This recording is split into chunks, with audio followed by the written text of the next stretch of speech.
Okay, welcome back to members of 121 Community Church in Grapevine, Texas, and to our ongoing study in the future of theology, essays to honor Jürgen Moltmann. We're going to take a look at pages 196 to 221. We're going to combine two essays, Cobb and Tamez, and we're going to be looking at academic theology, lay theology, the theme of Ecclesiastes, and God's timeless design that weaves through history. Let's begin with block one. We're going to begin with Cobb in block one. Academic theology is very problematic because it is confined to other professional theologians or a very isolated community. It cultivates knowledge of tradition, but it needs to address problems posed by its own history. Under problems posed by faith history, intellectual responsible continuance is precarious. The Church does not sufficiently appreciate Christian scholarship. If theology exists only as a set of disciplines, it will further distance itself from the Church. Theological specialists fail to relate to the larger church world. So relating theology to the larger world. Moltmann, however, makes contemporary sense of faith. Theology must share in the overarching intellectual context. We must not allow secular mind to solely define the real. We must contribute to the comprehensive understanding of the real. So let's take a look at 4. Comprehensive understanding of the real. This task challenges the current trend of academic theology. Philosophy has given up and been absorbed into culture. We must share our vision of the real. We need to be a bold theological effort in sharing our vision of the real. Under our vision of the real, we need to define the history of spirit in a Hegelian sense, but filtered through Christian theology, an uninhibited thinking that discerns the reshaping of the self. So, note 6, from academic theology to church theology, a theology that takes its problems from the life of the church. Tension within the fundamentalist modernist controversy, which takes up issues of liberation, issues of pluralism, with a critique of tradition. So we're talking about a postmodern critique of tradition. It is a call for scholarship. Moltmann, however, has struggled for the soul of the church. In America, feminist liberation theology has taken up the challenge, which bears upon the actuality of the believer. So it's a struggle for the soul of the church.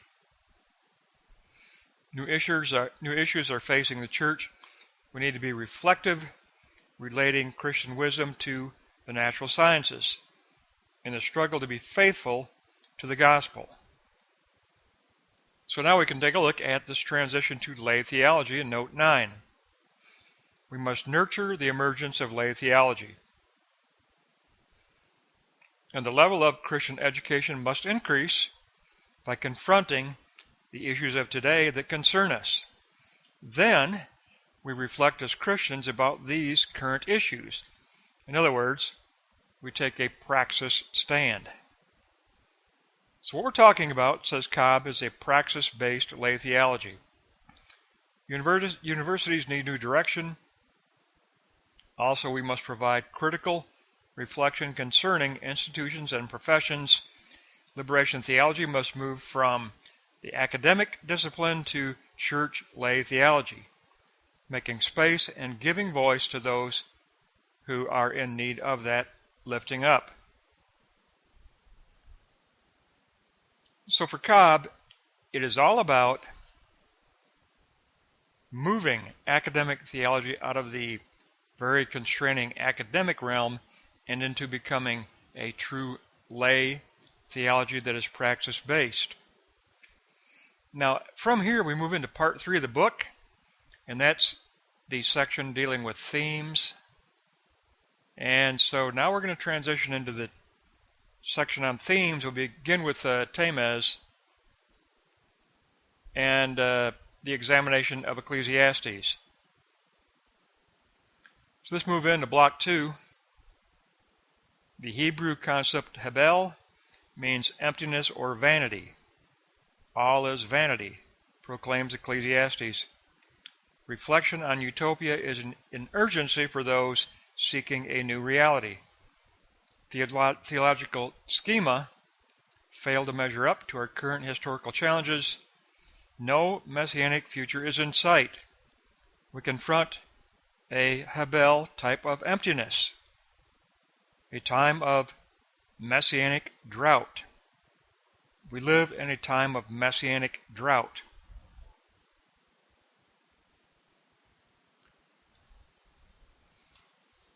Therefore,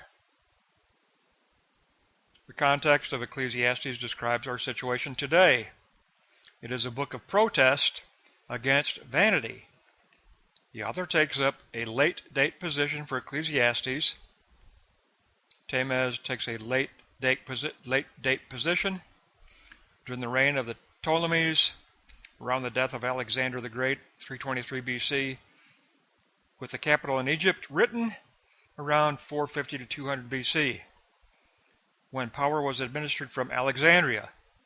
Novelty arose in all areas, philosophy was given birth, trade routes became wider, ideas were exchanged.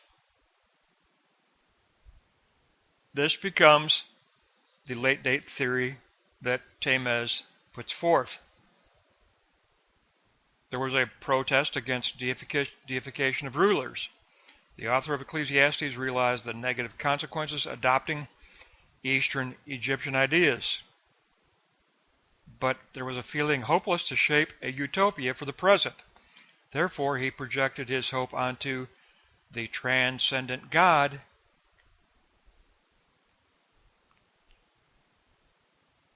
and we'd have that possibility of liberation through the transcendent God. So note 5, liberation, horizon, and the transcendent God. God organizes time, so there will be a time for everything. Finite reality is fleeting. So what does the author offer for his hidden utopia? So note 6, protest and hidden utopia. Today, postmodernism has its covert utopia, horizons that transcend the human condition. The positing of utopia is actually part of the human condition, says Tamez. We cannot escape this posited horizon. So in note 7, we are looking at posited utopian horizon. The writer of Ecclesiastes is tension between emptiness and the notion that life is still better than death. There is still hope if we are joined to the living. Being joined to the living. 3 perspectives are revealed by the writer: negation of vanity, affirmation of desire, and faith in the God who makes possible the impossible. The self-desires are to know the times, to desire justice, and to desire happiness, and to transcend death. The desire to know the times. It is impossible to know the future. In Ecclesiastes, salvation is knowing. But God's projects are beyond our grasp. God made everything appropriate for its time. Everything is appropriate to its time. God has put the timeless into men's hearts, but without our discovery of that which God has done from beginning to end. The timeless equals the series of historical events under the sovereignty of God. In other words, the self has the potential to understand beyond the given. We are to understand beyond the given. God surpasses dokeo suppositions. We cannot fully grasp the deeds of God. We seek signs to guide us. Everything falls under the dominion of God. the desire for justice and happiness. Desire for justice is inferred from our negation of the emptiness. We hold the faith that a time for justice will arise. In desire, there must be happiness in the work process, and we also desire the ability to transcend death. We do also have that desire. So let's move on to block 3 and look at that timeless design of history that God in His sovereignty has incarnated within history. The desire to transcend death, Ecclesiastes posits no possibility of resurrection, not in the 3rd century BC. Of first importance is to know how to cope with life in times of adversity, to reflect and discern what real life is by being mindful of the transcendent Creator. We affirm life, we examine life with wisdom, a task given to us by God. God has created things beautifully. So 3:3, we examine life with wisdom. We never understand God's complete work. We strive to understand God's design in history by reconstructing consciousness and fearing God, having a reverence toward God. The beginning of wisdom, we are to trust in God's faithfulness toward His creation. We enter the dimension of faith and the energy to live. God manages all times. God will deliver us through His timeless design in history, which has been imprinted in humanity as the image of God. So that potential already exists in human life, but we need to enter that realm of faith so that it might be stirred up. Then we have insight through the power of the Spirit to discern that timeless design that is incarnate in history by the living triune God. So there is hope in the midst of protest, says Ecclesiastes. There's hope that God's faithful design shall be fulfilled. That is our hope. That is why we can form a praxis-based lay theology that builds a Samian sign model of the true real that we will posit in a specific historical situation, and then through mission we will discover the deeper truth and return to the self with greater insight into that timeless design of history. So we get very important information here from Cobb and Tamez about the fact that theology has to be moved out of the academic realm and into a praxis-based lay environment in the church, where we will confront the emptiness in the world by trusting the faithfulness of the transcendent and immanent triune God. Then we can work toward justice through participation in what Ecclesiastes calls the timeless, the eternal design of God's providential eschatological history. Through our sign model, through our missiology, and through the return moment of discovering the surplus of promise that Moltmann has defined for us, we return to the heart with a deeper imprint in the heart of the person of Jesus Christ and a better and more clear understanding of God's timeless design in and for history.